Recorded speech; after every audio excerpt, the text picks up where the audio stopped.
the Tarahumara in northern Mexico, tons of carbohydrate. They're probably in the ballpark of 80-10-10.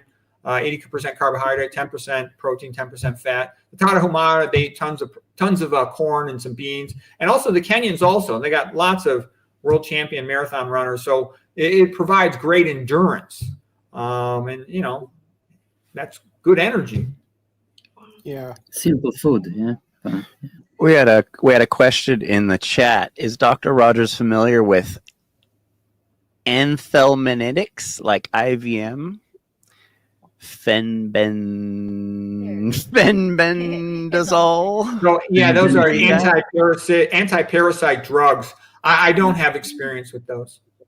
Interesting. For fighting cancer. Who knows? Because I know kind of what they're getting at here. There's this movement afoot to recycle these like over-the-counter pharmaceuticals and use them to treat cancer.